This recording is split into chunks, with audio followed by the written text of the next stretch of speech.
நிகழ்ச்சிக்கு உங்களை அன்போடு வரவேற்கின்றோம் நேயர்களே. 2026 சட்டமன்ற தேர்தலை நோக்கிய பயணத்தை எல்லா கட்சிகளும் தொடங்கியிருக்காங்கன்றதை பார்க்கிறோம். அதிமுக ஒரு ஆலோசனை கூட்டம் நடத்தினாங்க. ஐடி விங் நிர்வாகிகளை கூப்பிட்டு இளைஞர்கள் ஓட்டுகளை பெறணும், அதில் கவனம் செலுத்துங்கன்னு சொன்னாங்க. இப்போ அரசுக்கு எதிரான போராட்டம், உண்ணாவிரதம் எல்லாம் அறிவிச்சுக்கிட்டு இருக்கிறாங்க. இன்னொரு பக்கம் திராவிட முன்னேற்ற கழகத்துடைய இந்த தேர்தல் ஒருங்கிணைப்பு குழுவும் கூடி ஆலோசனை நடத்தியிருக்கிறார்கள். ஏற்கனவே முதலமைச்சர் 200+ அப்படின்னு ஒரு டார்கெட் ஃபிக்ஸ் பண்ணியிருக்கிறாரு. அந்த 200 சீட்டுகளுக்கு மேலே பெற்று ஒரு மாபெரும் வெற்றியை அடுத்த தேர்தலில் பெறணும் அப்படின்ற ஒரு டார்கெட்டோட அவங்க வந்து வேலை பார்த்துட்டு இருக்காங்க.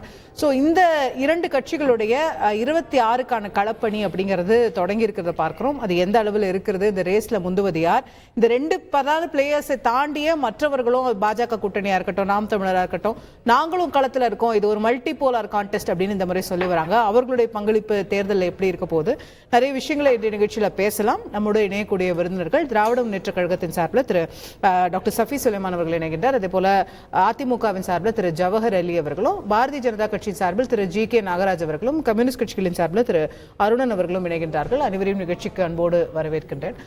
திரு ஜவஹர் அலி அவர்கிட்ட என்ன தொடங்க நினைக்கிறேன். 200+ டார்கெட் வச்சிருக்காங்க, ஒரு வலிமையான கூட்டணி வச்சிருக்காங்க, ஆட்சியில் இருக்காங்க, அவங்க அடுத்தடுத்த கட்ட ஆலோசனையில போட்டு நகர்ந்துட்டு இருக்கிறாங்க. நீங்க இப்போதான் முதல் கட்டத்தில் தொடங்கி இருக்கிறீங்க, 2 போராட்டம் அறிவிச்சிருக்கிறீங்க. அப்போ திமுக முந்தரதா பார்க்கல இந்த ரேஸ், இன்னைக்கு தேதிக்கு அவங்க ஒரு வலிமையான பொசிஷன்ல இருக்கிறதா நீங்க பார்க்கல? நிச்சயமாக இல்லை. 2 போராட்டங்கள் ஏற்கனவே இந்த கடந்த 3 வருஷத்துல 42 போராட்டங்கள், ஆர்ப்பாட்டங்களை இந்த மக்கள் விரோத ஆட்சிக்கு எதிராக எங்களுடைய பொதுச் செயலாளர் எடப்பாடியார் அறிவிப்பின் மூலம் நடத்தி இருக்கிறோம். அது மாதிரி இப்போதான் நீ உங்க பார்வைக்கு வேணா அதிமுக ஏதோ இப்ப களத்துல இருக்கிற மாதிரி தெரியற மாதிரி இருக்கலாம். பட் களத்துல தொடர்ந்து இருக்கிறோம். ஆக்கப்பூர்வமான கூட்டங்கள் அடுத்து ஆக்கப்பூர்வமா விவாதிக்கிறார் பொதுச் செயலாளர் எடப்பாடியார். எப்படி வரக்கூடிய தேர்தலை நாம சந்திக்கணும் அப்படிங்கிற அடிப்படையில் தான் ஒவ்வொரு அணிகளாக கூப்பிட்டு அவர் ஆய்வு செய்யக்கூடிய சூழ்நிலையில அன்னைக்கு ஐடி விங்கோட கூப்பிட்டு அன்னைக்கு பேசினாரு. நாம என்ன பொய் பிரச்சாரங்களா அந்த மீட்டிங்லயே அது ஒரு பெரிய கேள்வி எழுந்தது இல்லையா, 10% அதை நம்ம ஈடு கட்டணும்னு அவர் சொன்னாரு அப்படின்னு சொல்லி. அப்ப நீங்க ஒரு பின்னடைவுல இருந்து ஸ்டார்ட் பண்றீங்க, 10% கீழே போயிருக்கு, எப்படி சரி கட்டலான்ற பொசிஷன்ல இருந்து வரீங்க. வேற திமுக ஆல்ரெடி ஜெயிச்சிட்ட பொசிஷன்ல இருக்காங்க. அப்போ யார் வலிமையா இருக்காங்கன்ற ஒரு கேள்வி வரும் இல்ல. அதே இந்த 10% நாம பின்னடைவுல இருக்கிறோங்கிறது அதிமுகனுடைய அறிவிப்பா எங்க பொதுச்செயலாளர் எடப்பாடியார் பேசினதாக அதிகாரப்பூர்வ செய்தி ஏதாவது பார்த்திருக்கீங்களா? அது அதிகாரப்பூர்வம் சொல்ல மாட்டீங்கல்ல நீங்க? நிச்சயமா அதிகாரப்பூர்வமான அது அன்றைக்கு அவர் பேசினதே பொய் பிரச்சாரங்களை முறியடிக்கணும், இளம் வாக்காளர்களை கவர்வதற்காக நாம என்னென்ன திட்டங்களை சொல்லவே இல்லையா? நிச்சயமாக இல்ல. அது ஊடகங்களா ஊதி பெருசாக்கின விஷயம் தவிர அதுல எந்த உண்மையும் இல்லை.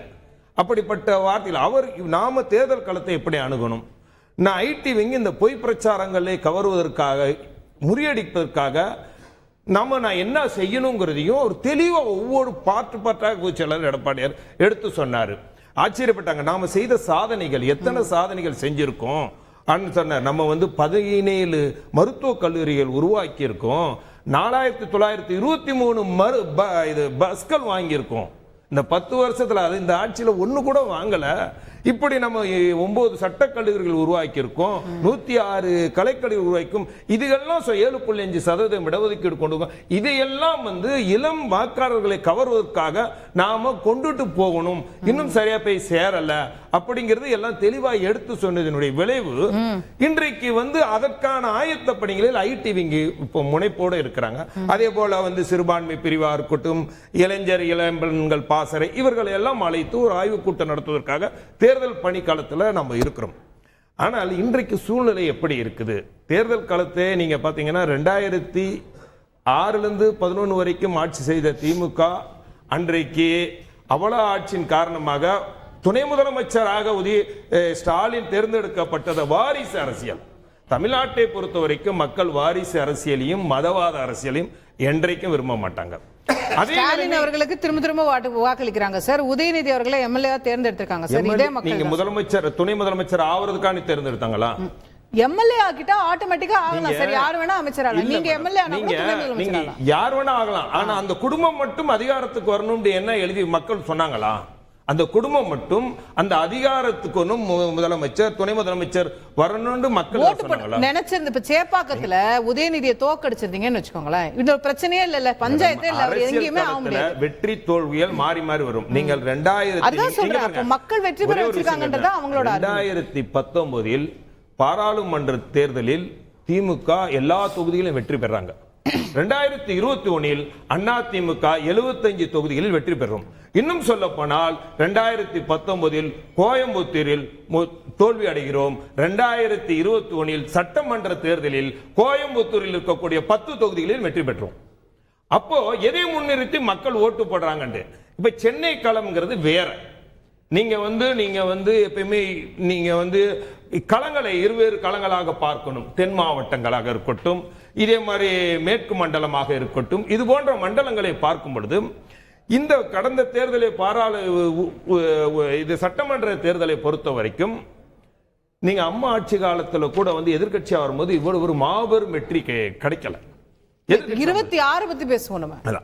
26 தேர்தல் இன்றைக்கு தமிழ்நாட்டில் எப்படிப்பட்ட ஆட்சி நடக்குது? சட்டம் ஒழுங்கு சீர்கட்டு இருக்கா இல்லையா? நீங்க தினம் உங்க தந்தி தொலைக்காட்சியில போடுறீங்க.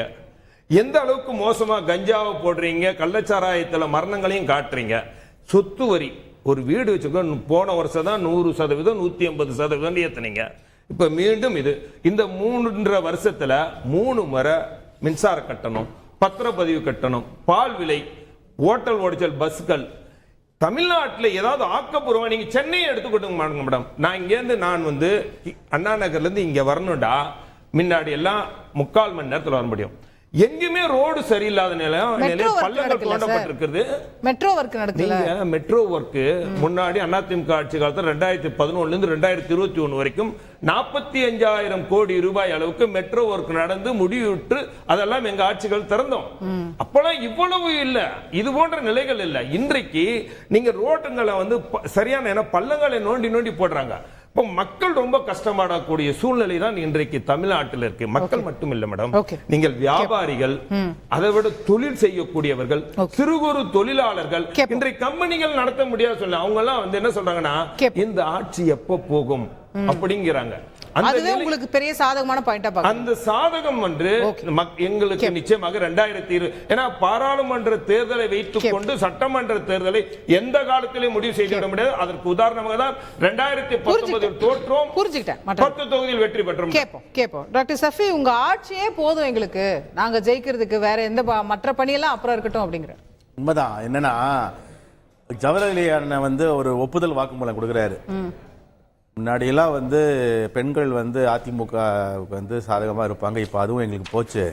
ஏன்னா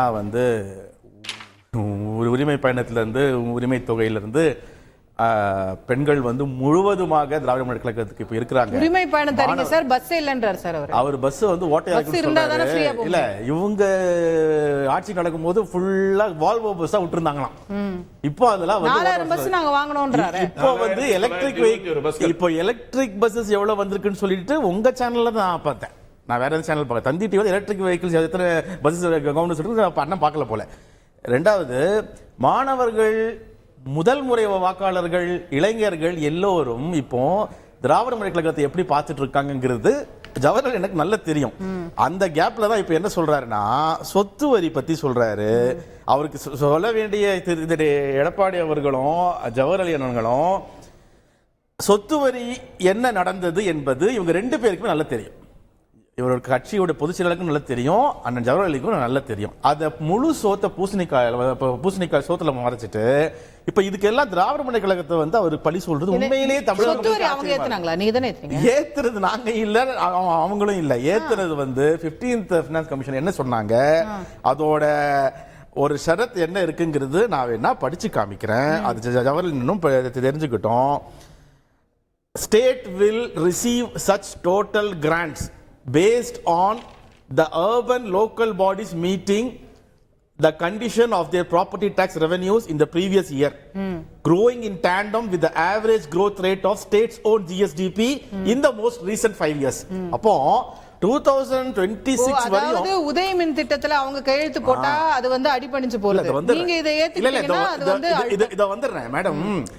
அதாவது உங்க ஜிஎஸ்டிபி ரெவென்யூல எவ்ரி இயர் எவ்வளவு நீங்க வருதுங்கிறத எங்க கிட்ட இன்ஃபார்ம் பண்ணும்போது அதற்குண்டான எஸ்கலேஷனோட நீங்க டாக்ஸ் அங்க ப்ராப்பர்ட்டி டாக்ஸ் நீங்க வசூலிக்கணும்னு சொல்றாங்க. எதுக்கு கேளுங்க சார், நீங்க தான் மத்திய அரசு எதிர்க்கிறீங்க. அதுதான் வரேன்.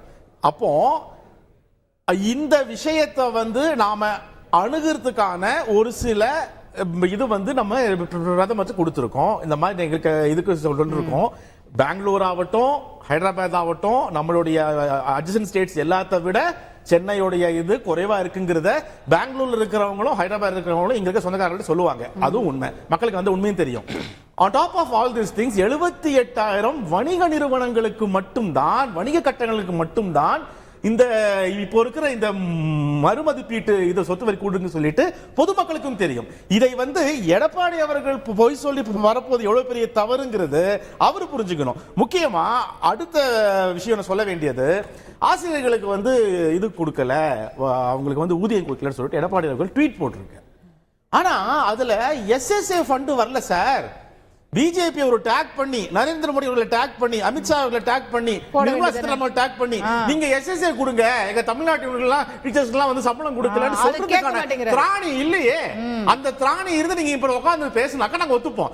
SSA வராததை பத்தி அதிமுக இதுவரை ஏதாவது போராட்டம் முன்னெடுத்ததா, ஏதாவது ஒரு கண்டனம் சொன்னதா, ஒரு ட்வீட்டாவது சொன்னீங்களா? ஒண்ணு இல்ல சார். உங்க கட்சி கூட்டத்தில் பேசுனீங்களா? அதுவும் இல்ல. என்ன பேசிருக்கீங்க? முதல்ல 1% வாக்கு நம்மளுக்கு கூடி இருக்குன்னு பேசிட்டு 10% வாக்கு நம்மளுக்கு உண்மையிலே குறைஞ்சு போச்சு. கட்சியில வயசானவங்க இல்ல வந்ததுதான் நமக்கு செய்தி தானே. வயசானவங்களும் நம்ம கட்சியில இந்த மூத்த நிர்வாகி இறந்து போனதுதான் காரணம், அதனால நாம சரி பண்ணணும்னு சொல்லியிருக்காங்க. இதை எங்க போய் சொல்லுவீங்க? இன்னைக்கும் சொல்றேன் madam, DMK is always having an strong opposition and thinking a strong opposition as ADMK. நாங்க பிஜேபிக்கு எந்த வகையான இடமும் கொடுக்கவில்லை. அது பிஜேபி ட்ரை பண்ணாங்க. லாஸ்ட் எலெக்ஷன்ல பிஜேபி ட்ரை பண்ணாங்க செகண்ட் பிளேஸ் நாங்க வரதுக்கு. டிஎம்கே தான் எதிரி சொல்லிட்டு அங்கங்க பரப்புனாங்க. டிஎம்கே அக்செப்ட் பண்ணவே இல்லை இன்னைக்கு வரையும். இவங்க தான் அன்ஃபெமிலியர் ஃபேஸஸ் கேண்டிடேட்ஸ் ஆக்கி எம்பி எலெக்ஷன்ல ஏடிஎம்கே நிக்குதாங்கிற ஒரு பிம்பத்தையே மக்களிடம் காமிக்காம பிஜேபிக்கு ஃபேவரபிளா 7 கேண்டிடேட்ஸ் டெபாசிட் இழந்தாங்க. 10 பேர் 3வது இடத்துக்கு வந்தாங்க. This is record in 12 பேர் 3வது இடத்துக்கு தள்ளப்பட்டாங்க. அது காரணம் யாரு? உங்க கேண்டிடேட் செலக்ஷன். ஏன் இப்படி பண்ணீங்க? பாஜக ஆதரவா பண்ணீங்க. பாஜக செகண்ட் பிளேஸ் இல்ல. நான் மீண்டும் சொல்லிடுறேன் ஒரே நிமிஷம். அதாவது பாஜக 2ஆம் இடத்திற்கோ எங்களுக்கு எதிராகவோ வரக்கூடாது என்று திராவிட முன்னேற்ற இன்றல்ல நேற்றல்ல என்றும் இருக்கிறது. ஆனால் உங்களுடைய இடத்தை நீங்கள் தக்க வைக்காம நீங்களாவே 3வது இடத்துக்கு ஓடி போய் உட்கார்ந்துக்கிறீங்க. ஆனா இந்த மாதிரி எந்த வகையான பாஜகவை நேரடியாக எதிர்க்கவோ அதுக்கு உண்டான எந்த போராட்டமும் அறிவிக்காமல் நீங்க திமுகவை தொடர்ந்து இந்த மாதிரி செய்யறதுல என்னன்னா காட்டிக்கொள்றீங்க. நாங்க இருக்கிறோம், 2வது இடத்துல நாங்க தான் இருக்கிறோம் சொல்லிட்டு காட்டிக்கொள்றது எப்படி ஒரு இதை பண்றீங்க மேடம்? 2014 இவங்க படுதோல்வி அடைஞ்சாங்க. 2016 தோல்வி. அதற்கு பிறகு 13 தோல்விகள் கட்டாங்க. ஆர்கே நகர்ல டெபாசிட் போச்சு. இன்னும் சொல்ல போனா கோயம்புத்தூர்ல 3வது பிளேஸ்க்கு போன திமுக இன்றைக்கு ஆட்சியை பிடிக்கலையா? தேர்தல் களத்துல வெற்றி தோல்வி என்பது இல்ல சார். அது வெற்றி தோல்விங்கிறது சகஜம். ஆனா நீங்க வேணும்ட்டே பிஜேபிக்கு ஸ்பேஸ் கொடுக்குறீங்கன்னு ஒரு குற்றச்சாட்டு அவங்களுக்கு. அதாவது அதிமுக இயல்பா தோக்கல, நீங்க வேணும்னே பிஜேபிக்காக விட்டு கொடுத்தீங்க. நான் முடிச்சு எனக்கு தெரியும். நீங்க பேசும்போது பொய்களை சொன்னீங்க, அமைதியா சொல்றேன். மத்திய அரசாங்கம் சொன்னது, அதனால்தான் நாங்க சொத்திய வரியை ஏத்தணும்னு சொல்றாங்க. மத்திய அரசாங்கம் நீ கண்டிப்பா ஏத்தணும், அதனாலதான் ஏத்தணும்னு சொன்னாங்க. நாங்கள் கடந்த காலங்களில் மத்திய அரசாங்கம் சொல்றது அடிமையாட்சி என்று சொன்னவங்க, நாங்கள் 10 வருஷம் பல முறை மத்திய அரசாங்கம் சொன்னாங்க மேடம், மின்சார கட்டணத்தையும் உயர்த்தணும், சொத்து வரியையும் உயர்த்தணும் சொல்லப்படுது. நாங்கள் உயர்த்தவே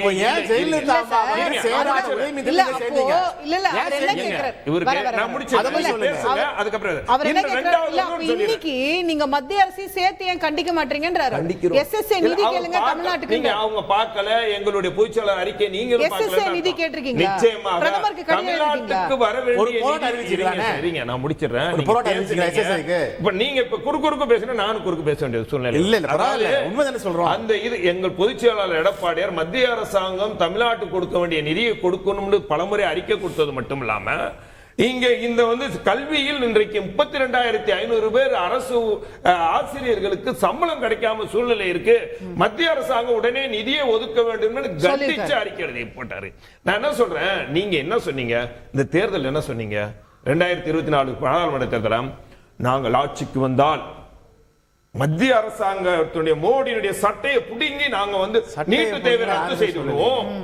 நாங்கள் நினைச்சால் மதுவிலக்கை கொண்டு வந்துடுவோம். நாங்கள் தமிழ்நாட்டினுடைய பணத்தை அங்கிருந்து போய் கஜானால நாங்களே எடுத்துட்டு வந்துருவோம், கொட்டிடுவோம் இங்க. இன்னைக்கு உண்மையாக சொன்னார்கள், எல்லா கூட்டங்களில் பேசினாங்க. ஆனால் இன்னைக்கு என்னன்னா, இவர்கள் நியாயமாக வர வேண்டிய நிதியை கூட பெற முடியல. நாங்க மத்திய அரசாங்கத்தோட இணக்கமாக இருந்தோம். மெட்ரோ ட்ரெயினுக்கு வாங்கணும். இது போன்ற இந்த மத்திய அரசாங்கம் தமிழ்நாட்டுக்கு கொடுக்க வேண்டிய நிதிகளை அத்தனையும் ஆரோக்கியத்தனத்தோடு சாணக்கியத்தனத்தோடு பெற்றும். ஆனால் அதை உங்களால் செய்ய முடியவில்லை.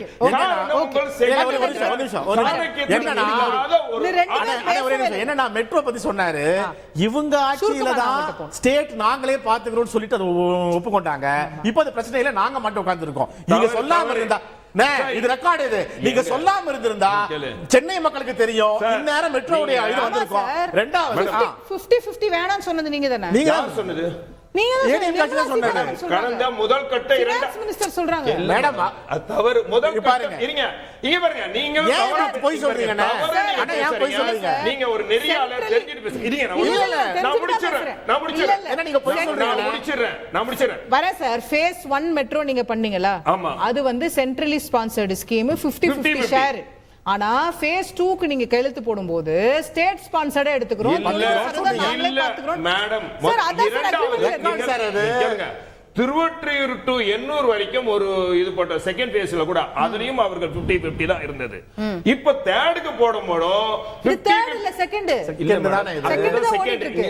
அது ஃபர்ஸ்ட் ஃபேஸோட எக்ஸ்பான்ஷன். ஓகே, அது இப்ப செகண்ட் எடுத்த கூடாது. நாங்க போட்டது 50-50. மத்திய மாநில அரசுகள் பாதி தொகை. அந்த மாதிரி இல்ல நிர்மலா சீதாராமன் நீங்க சொல்றது ஒரு பொய். நீங்க சொல்றது ஒண்ணு திடீர்னு வாரிசு அரசியல் சொன்னாரு. அண்ணன் இதை ஓபி ரவீந்திரன் அவர்கள் வரும்போதும் அதே மாதிரி ஜெயவர்தன் அவர்கள் வரும்போது சொல்லி இருக்கணும். கூட்டு வராதீங்க, நம்ம என்ன வாரிசு சொல்லி இருக்கணும். அது சொல்லாம இங்க ஏன் சொன்னீங்கன்னா தேங்க்யூ. திரு ஜி.கே. நாகராஜ், கேள்வி நிறைய உங்களை நோக்கி தான் இப்போ எழுந்துகிட்டே இருக்கு. இருவருமே மத்திய அரசு காரணம், சொத்து வரி ஏறினதுக்கு மத்திய அரசு காரணம்ன்றாங்க, மெட்ரோல பிரச்சனை இருக்குன்றாங்க. இப்ப இந்த இரண்டு பெரும் சக்திகளும் போட்டி போட்டு உங்களை தான் எதிர்க்கிறாங்க போல இருக்கு. எப்படி சமாளிக்க போறீங்க 26ல? வணக்கம் அனைவருக்கும். அசோகா, நான் இந்த தலைப்பையே ஏற்றுக்கொள்ளவில்லை. என்றால் திமுக வெர்சஸ் அதிமுக அப்படின்னு போடுறீங்க. 2026 தேர்தல் என்ன, திமுக அதிமுகவுக்கு தமிழ்நாடு பட்டா போட்டு கொடுக்கப்பட்டிருக்கிறதா? உலகிலேயே மிகப்பெரிய கட்சி பாரதிய ஜனதா கட்சி. ஆமா, அடுத்த வாரத்துல சேர்த்துங்க. வெர்சஸ் பாஜக வெர்சஸ் நாம் தமிழர் வெர்சஸ் தமிழக வெற்றி கழகம் எல்லாம் சேர்த்துறேன். எதுவா இருந்தாலும் தனித்து நின்று எங்கள் தலைமையில 18% வாக்குகளை பெற்றிருக்கிறோம். அதனால இதை என்னுடைய கருத்தை ஆணித்தரமாக நான் பதிவு செய்யறேன். ஒன்று. இரண்டாவது, கூட்டாட்சி தத்துவம் குறித்தெல்லாம் இப்ப சமீபத்தில் பேசிட்டு இருக்காங்க. துணை முதல்வர் இதெல்லாம் நிறைய விஷயங்கள் போகுது. ஆனா கூட்டாட்சி தத்துவத்துக்கு முன்னோடியாக தயாராக இருக்கின்ற கட்சி பாரதிய ஜனதா கட்சி. இதெல்லாம் எங்களுடைய 2026க்கு பிரகாசமான எதிர்காலத்துக்கான சாட்சி. தமிழ்நாட்டில் நாங்கள் யாராக இருந்தாலும் மத்தியிலும் கூட்டணி ஆட்சி தானே இருக்கிறோம் நாங்க. அதுல என்ன சந்தேகம் உங்களுக்கு? அதனால கூட்டணி தத்துவத்தை பத்தி கொண்டு வரதுக்கான இது சொல்றீங்க. நிச்சயமா எங்களுடைய பொறுப்பா இருக்கிற திரு ஹெச் ராஜா அவர்கள் தெளிவா சொன்னாங்க. வெற்றி பெற்று வருவர்களுக்கு உரிய மரியாதை, சமத்துவம், உண்மையான சமூக நீதி, உண்மையான கூட்டாட்சி தத்துவத்தை கொடுக்கக்கூடிய ஒரே கட்சி இந்தியாவில் பாரதிய ஜனதா கட்சி மட்டும்தான். அந்த தகுதி திமுகவுக்கும் இல்ல, அந்த தகுதி அதிமுகவுக்கும் இல்ல. அப்படி அவர்கள் தயார் என்றால் சொல்லுங்க. இப்ப நம்முடைய தோழர் திருமாவளவன் நண்பர் சொன்னாரு, நாங்க வந்து கூட்டணி கட்சி ஏன் முதல்வராகக்கூடாதுன்னு சொல்லி அவங்களுடைய கட்சியில ஒரு பொறுப்பாளர் கேட்ட உடனே அதை வந்து அப்ஜெக்ஷன் பண்ணல திருமாவளவன் அவர்கள். ஆனால் அதை மறுத்து பேச வேண்டும் என்று ராஜா சொல்கிறார். அப்படி ஏன் சொல்றீங்க? ஆக வாரிசுகள் மட்டும்தான் ஆட்சிக்கு வர வேண்டும், தங்கள் குடும்பத்தை தவிர வேற யாரும் பொறுப்புக்கு வரக்கூடாது என்பது தெளிவா இருக்கிற திமுக வாரிசு அரசியல் பத்தி கேள்வி கேட்கின்ற தகுதி சுத்தமா கிடையாது. இரண்டாவது, மத அரசியல் பத்தி கேட்கிற கேள்வியும் அதிமுகவுக்கு தகுதி கிடையாது. ஏனென்றால் இதையெல்லாம் தாண்டி உண்மையான அனைத்து சமுதாயத்தையும், அனைத்து மக்களையும், அனைத்து மதங்களையும் ஒன்றாக இணைத்து ஆட்சி நடத்திக் கொண்டிருப்பது நரேந்திர மோடி அவர்கள் தலைமையிலான பாரதிய ஜனதா கட்சி என்பதை நான் இங்கு உங்களுக்கு அருமையாக சொல்லிக்கொள்ள ஆசைப்படுறேன். இது வந்து ஒரு முக்கியமான பதிவு நான் பதிவு செய்யறேன்.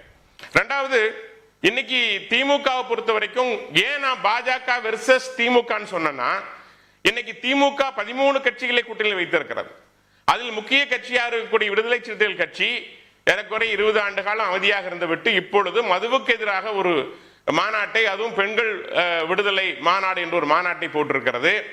அந்த மாநாட்டிலேயே பெண்களுக்கு பாதுகாப்பில்லை என்பது நீங்க இங்க குறிப்பிட்டு ஆகணும். ஏனென்றால் அது ஒரு மதுவை பற்றி குடிக்க கூடாது என்பதை விட மதுவுடைய கொள்கையை பற்றி எல்லாம் விளக்கம் தான் அதுல அதிகமா கொடுத்துட்டு இருந்தாங்க. இதுக்கு எதுக்காக சொல்ல வரேன் கேட்டா, இல்ல விசிக பிரதிநிதி இல்ல, நம்ம டைரக்டா இப்ப அவங்களோட மாநாட்டு விஷயத்துக்குள்ள போக வேண்டாம். நான் உங்க பதில் சொல்லுங்க. இல்ல அதேமா திமுக நண்பர் அதுக்கு பதில் சொல்லுவார் நினைக்கிறேன். ஏனென்றால் திமுகவுடைய பிரதிநிதிகள் அங்க இருந்தாங்க. ஆமா, அதுல உண்மையாகவே அதற்கு பதில் சொல்லக்கூடிய அமைச்சர்கள் சென்றார்களா? உண்மையாகவே இவ்வளவு பேர் பாதிக்கப்பட்டிருக்கிறார்களே, அதற்குரிய அந்த அக்கறை இந்த தமிழ்நாட்டு மக்கள் மீது இருக்கிறதா? வெறும் வாக்கு வங்கிக்கான அரசியல் மட்டும்தான் அப்படிங்கிறது என்னோட கேள்வி அங்க வச்சுக்கிறேன். ஏன் அதெல்லாம் சொல்ல வரேன்னா, 2024 இந்த மது பிரச்சனை மிக பூகம்பரமாக வெடிக்க இருக்கிறது.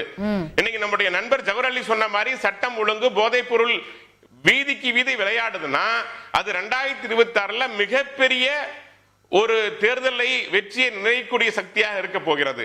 அதனால பாஜகவை பொறுத்த வரைக்கும் முழுமையாக பூரண மது விலக்கு என்பதற்கு தயாராக இருக்கிறது. அதுல மாற்று கருத்தும் இல்லை. இந்த வகையெல்லாம் பார்க்கிறப்ப பல வகையிலும் தமிழக மக்களுக்கு இல்ல சார், நீங்க பூரண மது விலக்குன்னு சொல்லுவீங்க, திருமாவளவன் அவர்கள் உங்க கூட கூட்டணி வருவாரு பாருங்க. நல்ல ஆட்சி தர வேண்டும் என்று அவர் விரும்பினால் உண்மையிலேயே இந்த மக்கள், தமிழக மக்கள், அதுவும் நான் ஒரே ஒரு கருத்து மட்டும் சொல்ல ஆரம்பிக்கிறேன். இது வந்து கருணாநிதி அவர்கள் காலத்துல அதாங்க அவர் போட்டது மாநாடு, மதுவிலக்கு மாநாடு என்ற பெயரில் நடத்தப்பட்ட ஒரு நாடகம் தான். ஆனாலும் கூட அதை நடத்துவதற்கு என்ன காரணம்? இன்னைக்கு நடிகர் விஜய் அவர்கள் தமிழக வெற்றி கழகம் வந்திருக்கிறது, அவருடைய வாக்குகளை பிரிக்க தயாராக இருக்கிறது, அவரை நோக்கி அவருடைய அமைப்பை சார்ந்த இளைஞர்கள் செல்ல தயாராக இருக்காங்க, ஒரு நாடகம் போடுறாரு. ஆனா உண்மையிலேயே காந்தி, ஆமா, அது மட்டும் இல்லைங்க, வர்ற 2026 தன்னுடைய பலத்தை நிரூபித்து அதிக எண்ணிக்கையில் சீட்டுக்களை கேட்பதற்காக நடத்துகின்ற நாடகம் அது. அதுல பாவம் அறியாத ஏழை மக்கள், பெண்கள் கலந்து கொண்டு பலிகடா ஆக்கி இருக்கிறார்கள். இதுதான் உண்மை. அதனால அதை பற்றி எல்லாம் நம்முடைய திமுக நண்பர் பதில் சொல்லுவார். நான் ஒரே ஒரு கேள்வி மட்டும் கேட்டுறேன். காந்தி அமைப்பான சர்வோதய மண்டல் ஒரு சர்வே எடுத்தாங்க. அதுல நெல்லையில ரங்கநாதபுரம் என்ற ஒரு சிறு கிராமத்துல 400 தலித் வீடுகள் இருக்காங்க. 398 வீடுகள் உள்ளோருக்கு 15 வயதுக்கும் சிறுவர் உட்பட மதுப்பழக்கம் இருக்கிறது. அங்குள்ள டாஸ்மார்க் மதுக்கடையில் ஒரு நாள் வருமானம் 1.25 லட்சமாக இருக்கிறது. தருமபுரி மாவட்டம் செங்குடி கிராமத்தில் 325 வீடுகள் நடத்தப்பட்ட ஆய்வில் 35க்கும் வயதுக்குட்பட்ட 65 இளம் விதவைகள் இருக்கிறாங்க. கணவன்மார்கள் அனைவரும் மதுவுக்கு பலியா இருக்கிறாங்க. ஒரு நாளைக்கு 400 ரூபாய் சம்பாதிச்சா 350 ரூபாய்க்கு மதுக்கடைக்கு சென்று விடுகிறது. உங்க கூட்டணி கட்சியில் இருக்கிற ஒருத்தர் மதுவிலக்கு குறித்து வேண்டும் என்று கேட்கிறார். உங்களுடைய பதில் என்ன? உண்மையிலேயே தமிழகத்தின் மீது அக்கறை இருக்கிறதா? இல்ல 2026 இதையெல்லாம் சமாளித்து இன்னும் வந்து வருமானத்தை அதிகப்படுத்தி மக்கள்கிட்ட ஓட்டு வாங்குவீங்களா? அதற்கும் பதில் சொன்னா நல்லா இருக்கும். ஓகே, கேட்போம். திரு அருணன், நீங்களும் மது விலக்கு வேணும்னு சொல்லி தான் பிரச்சாரம் பண்றீங்க. மார்க்சிஸ்ட் கட்சியும் அந்த மாநாட்டில் கலந்துருக்கு. இன்னைக்கு இந்த ஆட்சிக்கு அது ஒரு பெரும் சவாலா இருக்க போது. பாருங்க, கூட்டணி கட்சிகளே கேட்கறாங்க, மது பிரச்சனையை முக்கியமா கையில் எடுக்கிறாங்க. இல்ல, அதற்கு முன்பு பாஜக நண்பர் சமூக நீதி பற்றி பேசியது ரொம்ப வினோதமானது. தாங்கள் தான் சமூக நீதிக்காக நிற்பதாக அவர் ஓங்கி அடிச்சு பேசுறார். ரொம்ப எளிமையான ஒரு விஷயம். சமூக நீதி, அதிலும் குறிப்பாக அனைத்து இந்துக்களுக்குமான சமூக நீதி கிடைக்கணும்னா சாதிவாரியான மக்கள் தொகை கணக்கெடுப்பு வேண்டுங்கிறோம். இன்றைக்கு இந்தியா கூட்டணியில் இருக்கக்கூடிய அனைத்து கட்சிகளும் கேட்குறோம். ஆனால் பாஜக தான் அந்த கோரிக்கையை முன் வச்சாலே பதறுது. அதுவும் பிரதமர் மோடி மாநில அரசு நடத்தலாமே. ஐயோ இல்ல இல்ல, அதுக்கு தான் நான் வர்றேன். ஏன் ஒன்றிய அரசு நடத்தினா எல்லாருக்கும் ஆயிடும்? மாநில உரிமை இல்லையா சகோதரி? பாருங்க, அவர் பேசும்போதெல்லாம் பொறுமையா இருக்கேன். நீங்க அப்புறமேல் பேசுங்க நண்பர். என்ன மோசம் போச்சு, இருங்க. இப்பதான் உங்களுக்கு பாவம் மாநில சுயாட்சி மாநில உரிமையெல்லாம் யாபத்துக்கு வருது. ஜம்மு காஷ்மீர் இருக்கிற மாநிலத்தையே ஒழிச்சு கட்டிட்டு உட்காந்துருக்கீங்க, அதை யூனியன் பிரதேசமாக்கி. நீங்க எல்லாம் மாநில உரிமை பத்தி எல்லாம் பேசாதீங்க. நாங்க என்ன சொல்லுகிறோம் என்றால், சாதிவாரி கணக்கெடுப்பு என்பது இந்தியா முழுக்க நடத்தினால் இதெல்லாம் இந்தியா முழுக்க இருக்கக்கூடிய பிரச்சனை. சமூக நீதி தமிழ்நாட்டுக்கு மட்டுமா? அதை விட கொடுமை. நல்லா தெரியும், இந்தியா லெவல்ல ஓபிசியா இருக்கிற ஒரு சாதி வந்து தமிழ்நாட்டு அளவுல எம்பிசியா இருக்கும். அந்த மாதிரி நிறைய வேறுபாடுகள் இருக்கு. எஸ்டில மாறும், எஸ்சில மாறும். அப்போ மாநில அளவுலயும் நடத்தலாமே அப்படிங்கறது ஒரு சரியான பார்வை தானே. இன்னைக்கு பீகார் பண்றாங்க, கர்நாடகா முயற்சி செய்யறாங்கன்னு நினைக்கிறேன். கேட்க பீகார்ல பண்ணது நீதிமன்றம் ஏற்கல சகோதரி, உங்களுக்கு தெரியும். ஐயா நீங்களே பேசுங்க ஐயா, எனக்கு ஒன்றும் மோசம் இல்லை. நீதிமன்றம் ஏற்கல, அதுல உள்ள சிக்கல் அதுதான். அதுக்கு தான் நான் பேச ஆரம்பிச்சு நீ நடுவில் கொடுக்குது. 2021 மக்கள் தொகை கணக்கெடுப்பு நடத்தணும், கொரோனா வந்துச்சு நடத்தல, ஒத்துக்கொள்கிறேன். அதற்கு பிறகு 22, 23 ஏன் நடத்தல? இப்பவும் அதை பத்தி பேச மாட்டேங்கிறாருங்க மோடி. ரொம்ப கொடுமையா இருக்குங்க. நீங்க 2ஆம் உலக யுத்தத்தை தவிர மற்ற எந்த காலத்திலும் இந்த மக்கள் தொகை கணக்கெடுப்பு நடக்கப்படாமல் இல்லை. ஆனால் மிகப்பெரிய ஆற்றல் மிக்க நம்முடைய மோடிஜியினுடைய ஆட்சியின் காலத்துல தான் இன்னும் மக்கள் தொகை கணக்கெடுப்பு நடத்தப்படல. அதை பத்தி பேச மாட்டேங்கிறாங்க. அதை நடத்தும் போது இதையும் சேர்த்து நடத்தினால் சமூக நீதிக்கு மிக முக்கியமான தரவு, மிக முக்கியமான டேட்டா, மிக முக்கியமான ஆதாரம் நமக்கு கிடைச்சு போயிடும். இப்பவும் பாஜக நண்பர் அல்லது நீங்களும் கூட ஏன் மாநிலத்தில் நடத்தக்கூடாதுங்கிறீங்களே. நான் கேட்கிறேன், ஏன் அகில இந்திய அளவில் நடத்த மாட்டேங்கிறீங்க? ஒரு குறுக்கீடு நடத்த மாட்டீங்க. நம்ம பார்த்து வர திரு நாகராஜ் அவர் பேச முடிக்கணும். அவர் கேள்விக்கு பதில் சொல்லிடுறேன். பேச விட மாட்டார். திரு Arunan please hold for 30 seconds. Please hold for 30 seconds. Thiru Nagaraj caste census மட்டும் பதில் சொல்லுங்க, புது பிரச்சனைகள் எழுப்ப வேண்டாம். அப்புறம் அவர் பேசணும். இல்ல அதல்ல. அதாவது சாதிவாரி கணக்கெடுப்புங்கிறது சோசியோ எக்கனாமிக் ரேஷியோ சர்வே எடுத்தா போதும். எதுக்குன்னா ஒரு மாநிலத்தில் இருக்கிற 69% இடஒதுக்கீடு யாராருக்கு எவ்வளவு கொடுக்கப்பட்டிருக்கிறது, அதனால் என்ன பயன், அந்த சமுதாயம் மேல் வந்ததா, அதுக்கு தான் சாதிவாரி கணக்கெடுப்பு. அதை நோக்கி நின்றால் மாநில அரசு நிச்சயமா எடுக்க முடியும். அதுக்கு ஏன் தயங்குறாங்கறதா என் கேள்வி. எந்த நீதிமன்றமும் சர்வே எடுக்க நீங்க சர்வே எடுங்க, மக்களை மேல கொண்டு வாங்க. அவரோட வாய்ப்பு அவர் தொடர்ந்து பேசட்டும். எஸ் திரு அருண். என்னங்க இங்க பாருங்க, சர்வே எடுக்கலாம், அதை மறுக்கல. அந்த சர்வே அடிப்படையில் செய்யப்பட்ட பீகார்ல செய்யப்பட்ட இடஒதுக்கீடு மாற்றங்கள் இருக்கு பாருங்க, அதை நிறுத்தி வச்சிருச்சுங்க நீதிமன்றம். ஏன்னா நீ சர்வே எடுத்துக்க, ஆனால் அதன் அடிப்படையில் இதை மாறுவதற்கு உனக்கு அதிகாரம் இல்லைன்னு சொல்றாங்க. ஏன் அகில இந்திய அளவில் வேணும், அதுதான் முறைப்படியானது என்று. இதெல்லாம் தெரியாதது மாதிரி பேசினா இப்ப மொத்தத்துல பாருங்க, பாஜக காரர் ஒரு ஒப்புதல் வாக்குமூலம் கொடுத்துட்டாரு, அகில இந்திய அளவில் நடத்த மாட்டோம்யா. ஆனா நாங்க சமூக நீதி பத்தி பயங்கரமா சவுண்ட் கொடுப்போம். நான் உதாரணத்துக்கு சொல்றேன். நீங்க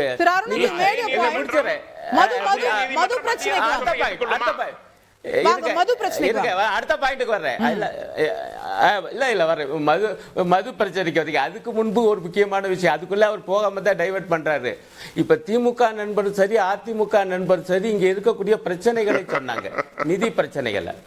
இந்த இருங்க, இதை விட்டு அங்க இந்த நிதி பிரச்சனைகளை ஏன் அந்த ஒன்றிய அரசு, பாஜக அரசு, மோடி அரசு தீர்க்க மாட்டேங்குது? ஏன் நிதியமைச்சர் அதை தீர்க்க மாட்டேங்கிறாரு? மாறாக மாத்தி மாத்தி தானே பேசிட்டு இருக்காங்க. இப்ப மெட்ரோ ரயில் விவகாரத்தை பூரா இது பேசினாங்க. இது ரொம்ப எளிமையா நம்ம அதிமுக நண்பர் கூட பரவாயில்ல ஒப்புக்கொண்டாரு. அந்த ஆசிரியர்களுக்கு பணம் தர முடியல, ஏன்னா நிதி தர மாட்டேங்கிறாங்க. இதை பத்தி ஏன் பாஜக பேச மாட்டேங்குது? இதெல்லாம் தமிழ்நாட்டு மக்களுக்கு தெரியாது, ஆனா இவங்க ஆட்சிக்கு வந்துருவாங்களா? நீங்க தமிழ்நாட்டு மக்களுக்கு நிதி விஷயத்துல இத்தகைய வஞ்சனை செய்கிறீர்கள், இது எல்லா மக்களுக்கு தெரியும். அதுதான் நிக்க போகுது. இப்ப நான் மதுவுக்கு வர்றேன். அதாவது இப்ப இந்த மது ஒழிப்பும் முடிச்சிடுறேன். மது ஒழிப்பு மாநாடு விசிகா நடத்துவதை வச்சு இந்த கூட்டணி உடைஞ்சு போகும் சொல்லி ரொம்ப பேர் கனவு கண்டாங்க. பார்த்தா திமுக கூட்டணி அப்படியே திமுகவுடைய பவழ விழா மாநாட்டிலும் கலந்துகிட்டாங்க, விசிகாவுடைய மது மற்றும் போதைப் பொருள் ஒழிப்பு மாநாட்டிலும் கலந்துகிட்டாங்க. சில விஷயங்கள்ல சில கருத்து வேறுபாடுகள் இருக்கலாம், ஆனால் அதே நேரத்தில் ஒரு பொது சிந்தனை இருக்கு என்பதற்கு ரெண்டையும் உதாரணமாக சொல்கிறேன். நீங்க மது ஒழிப்பு என்பது மிக முக்கியமான ஒரு அம்சமா தான் நாங்களும் பார்க்கிறோம். ஆனா அப்பவும் மாநில பத்தி பேசுறாரு. இப்ப நான் கேட்கிறேன், பாஜக ஆளுகிற அல்லது ஆண்ட மாநிலங்கள் எல்லாம் பூரண மது விலக்குக்கா நிக்கிறோம்னு பாஜக சொல்றாங்கல்ல, அந்த மாதிரினா உடனே செய்ய ஒண்ணுமில்ல. பக்கத்துல புதுச்சேரியில செய்ய சொல்லுங்க பாப்போம். கர்நாடகாவில இருந்தாங்களே செஞ்சாங்களா? பக்கத்துல உத்தரப்பிரதேசத்துல இருக்காங்க, அவங்க பிரமாதமான ஆட்சிங்கிறாங்க, அவங்க தான் மிக அதிகமான வருமானம் வருது. என்னென்னமோ கணக்குல கிராமப்புற கணக்கு சொல்றாரு, அங்க எல்லாம் கிடையாது. இந்த பேச்செல்லாம் எடுபடாதுங்க. ஜவஹர் அலி, நிறைய கேள்விகள் முன்வைக்கப்பட்டிருக்கு. இப்போ பிரேக்கிங் நியூஸ் பாத்தீங்க, 50-50ன்னு மத்திய அரசு ஒப்புதல் கொடுத்துறாங்க பாத்தீங்களா மெட்ரோ ரயில். ஏற்கனவே நாங்க போட்ட ஒப்பந்தம் இவங்க விட்டு கொடுத்ததுனால. ரெண்டாவது, நம்ம சகோதரர் வாரிசு அரசியல் பற்றி ஒரே ஒரு இல்ல சொன்னாரு. எங்கேயாவது நீங்க பாத்திருக்கீங்களா? அதாவது தாத்தா முதலமைச்சர், மகன் வந்து அடுத்த முதலமைச்சர், அடுத்த மகன் வந்து துணை முதலமைச்சர், இருக்கா? எல்லா குடும்பமே அதுதான் வாரிசு அரசியல். ஏன்னா மற்ற காஷ்மீர்ல இருக்கு, யூபில அகிலேஷ் யாதவ் இருக்காரு. இருக்கும்போது இந்தியால நிறைய துணை முதலமைச்சர்லாம் என் குடும்பத்துல உள்ளவங்கன்னா எங்க இல்ல மேடம். இரண்டாவது, நான் சொல்லி முடிக்கிறேன். இந்த அரசாங்கம் இந்த ஆட்சி பொறுப்பேற்ற இந்த 40 மாசத்துல இவங்க வந்து 4.5 லட்சம் கோடி ரூபாய் கடனை வாங்கியிருக்காங்களே, என்ன கட்டமைப்பை உருவாக்கி இருக்கிறாங்கன்ட்டு வெள்ளை அறிக்கையாவது கொடுக்க சொல்லுங்க. இதுவரைக்கும் இந்தியாவிலே அதிகமா கடன் வாங்கிய மாநிலம் 3வது மாநிலமா தமிழ்நாடு உருவாகி இருக்கு.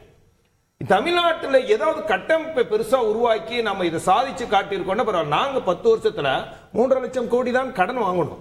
அந்த கடன்ல நான் சொன்ன மருத்துவ கல்லூரிகள், சட்ட கல்லூரிகள், கலைக்க அத்திக்கடவு, அவினாசி தினம், மெட்ரோ ட்ரெயின் எல்லாத்தையும் பாதியில விட்டு போனீங்க. எல்லாத்தையும் பாதியில விட்டு போனீங்க. அதனாலதான் இவ்வளவு கடன் வாங்க வேண்டி இருக்கு. ஒரு நிமிஷம் செய்ய வேண்டி இருக்கு. எல்லாத்தையும் பாதியில விட்டு போனீங்க. ஒத்துக்கீங்க சார். ஒரு நிமிஷம் இருங்க சார். சரி, இது ஒண்ணு. இரண்டாவது, நீங்க மது மாநாட பத்தி ஒரு சகோதரர் சொன்னதுனால ஒரு விஷயத்தை நான் சொல்ல விரும்புறேன். சிறுத்தைகள்லாம் இப்ப கொதிச்சு போயிருக்காங்க. ஏன் கொதிச்சு போயிருக்காங்கன்னா, அவங்க கஷ்டப்பட்டு ஒரு மாநாட்டை கூட்டி பல லட்சக்கணக்கான மக்களை திரட்டினா, அங்க வந்து திமுக காரவங்க டிகே சிலங்கவனும் RS பாரதி என்ன பேசுவாங்கன்னா, நீங்க குடிக்காம இருந்தா நாங்க எதுக்குங்க விக்கிறோம்? இது என்ன மாதிரி திமிரான வார்த்தைகள். இரண்டாவது சொல்றாரு, நாங்க விக்காட்டி மக்கள்கிட்ட மாற்றம் வரணும்னு சொல்றதுல என்ன தப்பு? எப்படி மாற்றம் வரும்? நீங்க எப்படி சொல்லக்கூடிய விதம் இருக்குது. நாங்க விக்காட்டி நீங்க போய் வேற மாநிலத்தை போய் குடிப்பீங்க தான் செய்வீங்க. இந்த வார்த்தை சொல்லிருக்காங்களா? நாங்க குடிக்காட்டி நீங்க வேற மாநிலத்தை வாங்கி குடிக்க தான் செய்வீங்க. அதனாலதான் விக்கிறோம் வருமானத்துக்கு. நான் என்ன சொல்றேன், ஒரு மாநாடு நடத்தி அதுல திமுகவை கூப்பிட்டு உங்க மாநாடு நடத்தி, இப்ப இன்னைக்கு அந்த சிறுத்தைகள் மிகப்பெரிய கோபத்துக்கு திமுகவில் உள்ளாக்க. இப்போ வந்து முன்னாடி ஆதவ் அர்ஜுன் பேசினதுதான் சரிங்கிற நிலைமைக்கு இன்றைக்கு மீண்டும் விடுதலை சிறுத்தைகள் வந்திருக்காங்க. இன்னொன்னு, கம்யூனிஸ்டுகள் எடுத்துங்க, இன்றைக்கு சாம்சங் நிறுவனம் மூடப்பட்டிருக்கு. இதை மாநில அரசாங்கம் சரியான முறையில் கையாளல, பேச்சுவார்த்தைக்கு அழைக்கல, பேசுறதுக்கு அந்த நிறுவனத்தையும் தொழிலாளர்கள் வச்சு பேசுறது. அங்க இருக்கக்கூடிய கம்யூனிஸ்ட்கள் போராட்டம் நடத்தி மாநில அரசை கடுமையாக அவங்க கண்டறிச்சு உண்ணாவிரதம் இருக்கிறாங்க. இதுதான் இன்றைக்கு கூட்டணி கட்சிகளுடைய நிலைமையும். அவர் வந்து இப்போ கடந்த காலங்களில் கூட அதிமுக ஆட்சி காலத்தில் கூட கூட்டணி கட்சிகள் இருந்தாங்க, ஆனால் உரிமைக்காக பேசினாங்க. ஏன் விஜயகாந்தே பேசினார். இன்னைக்கு சொத்து வரி இந்த அளவுக்கு உயர்ந்திருக்கு, மின் கட்டணம் உயர்ந்திருக்கு, பத்திரப்பதிவு உயர்ந்திருக்கு. இன்னைக்கு இருக்கக்கூடிய கள்ளச்சாராய மரணங்கள், சட்டம் ஒழுங்கு சீர்கேடுகள்லாம் கம்யூனிஸ்டுகள் கண்டிப்பாக பேச வேண்டும். இப்பதான் நீங்க அவங்க போராடுறாங்க பேசுறாங்கன்னு சொல்றீங்க, அப்புறம் பேச மாட்டேன்றாங்கன்னு சொல்றீங்க. தலைமையை சொல்றேன், பேசுவாங்க, பேசக்கூடிய கட்டாயம் அவர்களுக்கு இப்ப உருவாகிட்டு இருக்கு. அதனால சொல்றேன், வரக்கூடிய தேர்தல்ல திமுகவிலிருந்து இந்த சிறுத்தைகளும் கம்யூனிஸ்டுகளும் இருப்பார்களா என்ற கேள்வி நிச்சயமாக. அப்படியா சார்? அவர் பாவம் அவருடைய நப்பாசையை சொல்றாரு சகோதரி. இல்ல பின்ன சாம்சங்ல போராடுறீங்க, எங்களுடைய மது ஒழிப்பு மாநாடுல போய் பேசுறீங்க. வாசுகி அவர்கள் அவ்வளவு ஆவேசமா பேசிருக்காங்க. நான் ஒண்ணு என்னன்னா இல்ல அப்பட இதை கொஞ்சம் சொல்லு.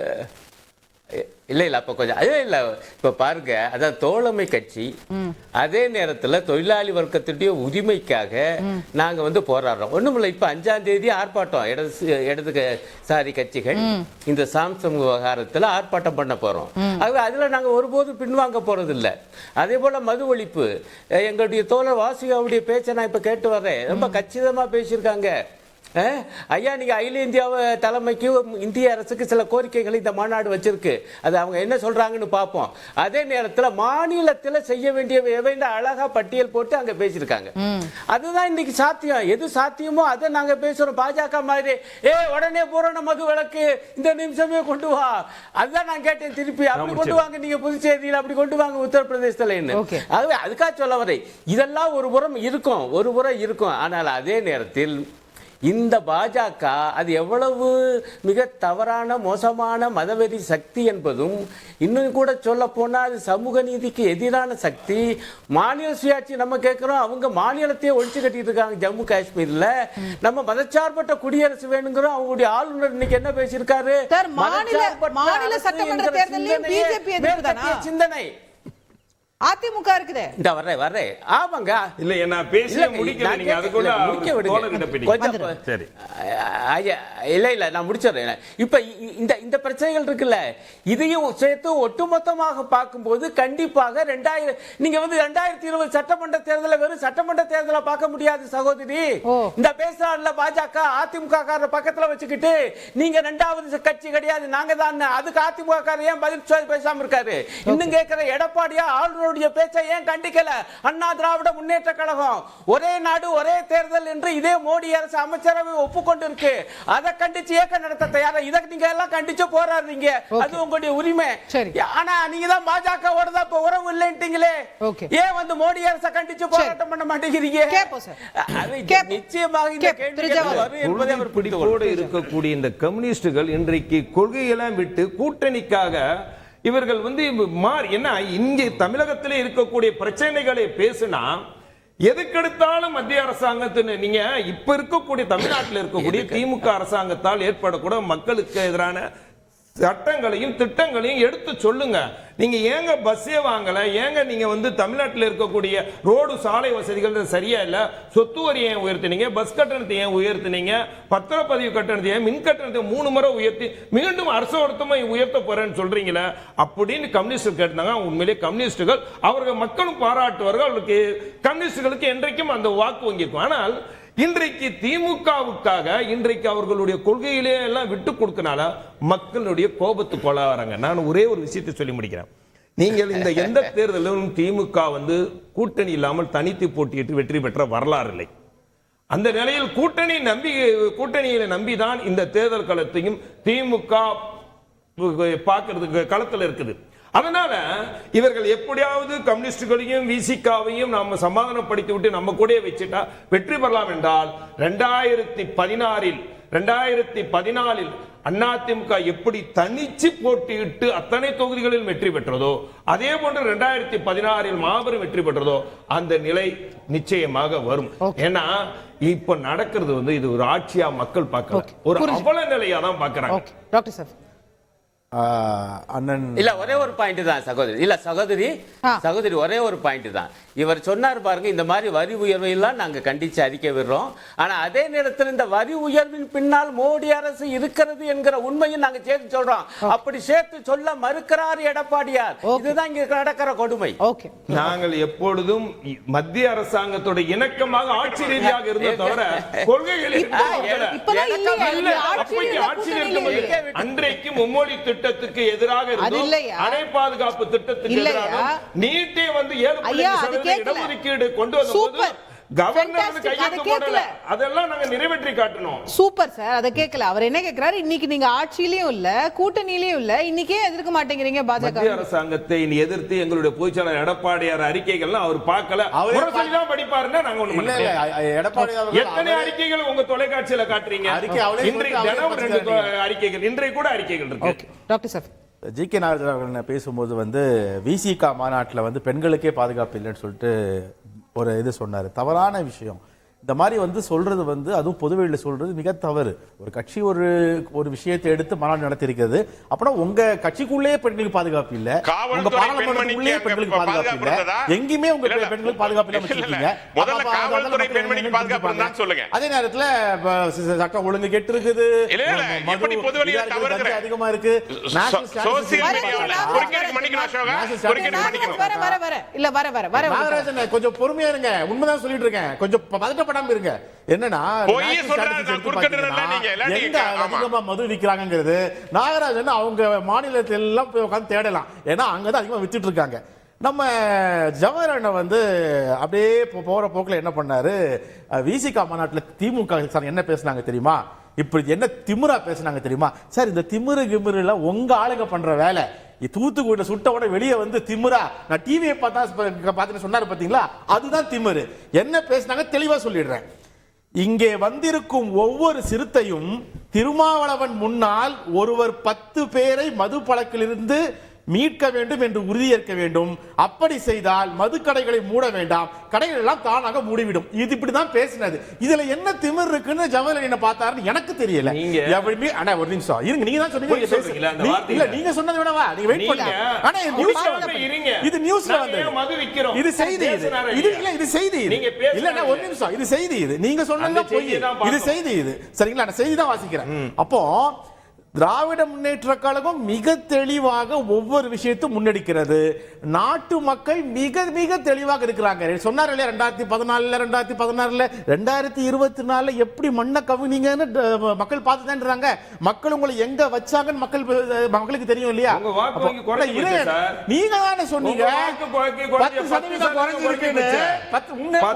குறைஞ்சிருக்குன்னு. உங்க வாக்கு சதவீதம் தான் வயசானவங்க செத்து போனாங்கன்னு சொல்லியிருக்காரு எடப்பாடி. 21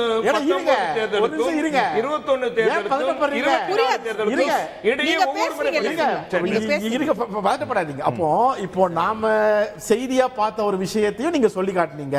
50% என்பது கிடைக்கப்பட்டிருக்கிறது. மாண்பு முதல்வர் அவர்கள் போய் என்ன கோரிக்கை வைத்தாரோ அதை ஒன்றிய அரசு கருத்தில் கொண்டு ஒவ்வொன்றாக செய்கிறது. அதே போல SSI ஃபண்டும் நிச்சயமாக வரும்.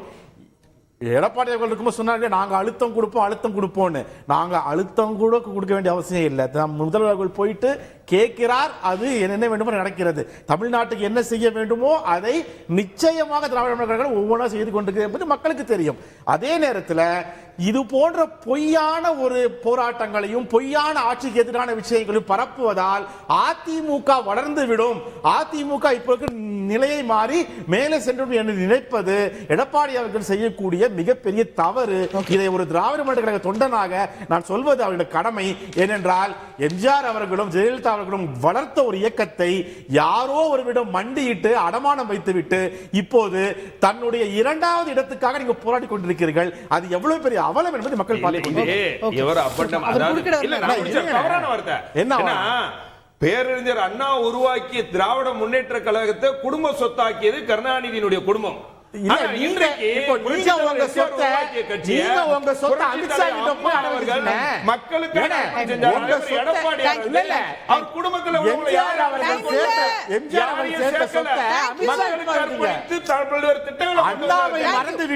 அமித்ஷாவிடம் போய் ஒப்படைக்கிறீர்கள்.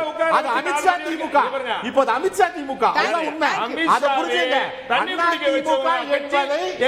அண்ணா திமுக என்பதை அடகு வைத்துவிட்டு அமித்ஷா திமுக ஆக்கியிருக்கீங்க. அதுதான் உண்மை. திரு நாகராஜ் குறுக்கிட விரும்புறீங்க, சுருக்கமா முடிக்கணும், இறுதி கருத்தா சொல்லுங்க. இல்ல இப்போ நிறைய கேள்விகளுக்கு நான் பதில் சொல்லிடுறேன். ஏன்னா அருண் அவர்கள் பேசினாங்க, பேசவே பாருங்க 50-50 கொடுத்தாச்சு சென்னை மெட்ரோக்கு. ஸ்டாலின் அவர்கள் சென்றார், கேட்டார், கொடுக்கப்பட்டது. நீங்க திரும்ப நிதின்னு சொல்லி ஒரு வெறுப்பு அரசியலை பரப்புகின்ற வேலையை நம்முடைய கம்யூனிஸ்ட் செய்து கொண்டிருக்கிறார்கள். அது மட்டும் இல்ல, 25 கோடி வாங்கினவங்க எப்படி திமுக வைத்து போராடுவாங்க, எப்படி மதுவுக்கு எதிராக குரல் கொடுப்பாங்க? இதெல்லாம் அவங்களுக்கு நல்லா தெரியுமில்ல. அதனால இப்பெல்லாம் போராட்டத்தையே மறந்து விட்டது கம்யூனிஸ்ட். அதை பதிவு செய்யறேன். ரெண்டாவது, சாதிவாரி கணக்கு கொடுத்து பேசினாங்க. உச்சநீதிமன்றம் தெளிவா சொல்லி இருக்குது, 50% மேல இருந்தால் அந்த மாநிலங்களே நீங்க சாதிவாரி கணக்கு எடுப்பலான்னு சொல்லி தெளிவா சொல்லி இருக்குது. அப்புறம் நீங்க பீகார மறுத்ததுன்னா, நான் கேட்கிறேன், பீகார மறுத்ததுன்னா இப்ப மத்திய அரசு எடுத்தா மட்டும் உச்சநீதிமன்றம் ஏத்துக்குமா? சரி, அதனால நீங்க உங்களுக்கு உரிமை இருக்கிறது எடுக்கணும். மக்கள் மேல அக்கறை இருந்தா நீங்க சாதிவாரி கணக்கெடுப்பு எடுக்கணும், கம்யூனிஸ்ட் குரல் கொடுக்கணும். ரெண்டாவது, முதலமைச்சர் போய் பெட்டிஷன் கொடுக்குறாங்க, நிதி பற்றாக்குறை பத்தி பேசுறீங்க. நான் சொல்றேன், புதிய கல்விக் கொள்கையில நீங்க ஹிந்தி ஏத்துக்க மாட்டேன்னு சொல்றீங்க, இருமொழி கொள்கைன்னு சொல்றீங்க. பாருங்க, திமுக பண்ற அநியாயத்தை பாருங்க. சென்னையில 420 பள்ளிகள்ல 1.5 லட்சம் மாணவர்களுக்கு பிரெஞ்சு மொழிய அக்ரிமெண்ட் போட்டு, பிரான்சிஸ் அலையன்ஸோட அக்ரிமெண்ட் போட்டு பிரெஞ்சு கத்து கொடுக்குறாங்க. ஆனா ஹிந்தி கத்து கொடுக்க மாட்டாங்களா? இதெல்லாம் எவ்வளவு ஒரு கொடுமையான திமுக. இல்ல, ஒரு நிமிஷம் சொல்லி முடிச்சிடுறேன். மதுக்கடை பத்தி சொல்றாங்க. குஜராத்ல பாருங்க, இல்ல பேசி முடிச்சிடுறேன். அரசாங்கம் நடத்தல, தமிழ்நாடு மாதிரி சாராய கடை அரசாங்கம் வருமானத்துக்காக நடத்தல, தனியார் நடத்துறாங்க. குடிக்க சொல்லி மக்களை தூண்டல, குடிப்பதற்காக தூண்ட விட்டு ட்ரேடிங் பண்ணல, வியாபாரம் பண்ணல மத்த அரசுகள்லாம். ஆனா இங்க அது அவ்வளவு மோசமா இருக்கு. என்ன சொல்றீங்க?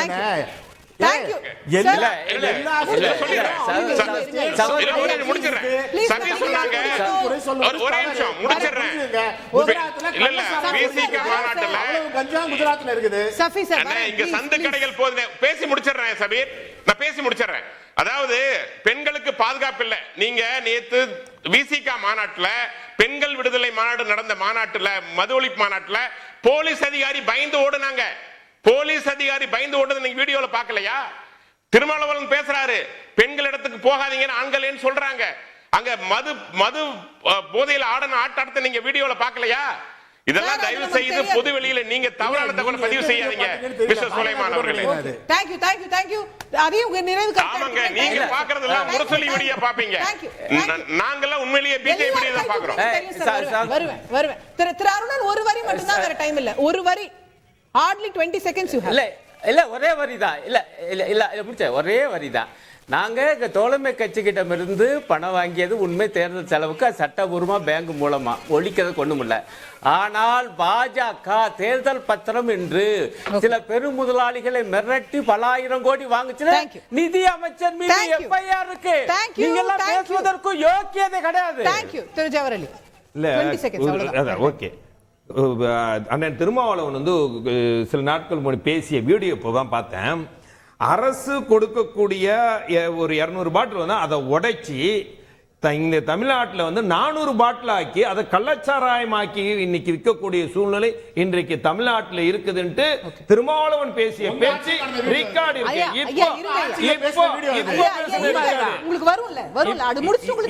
இப்ப பேசின ரெக்கார்டு அவர்கிட்ட இருக்கு.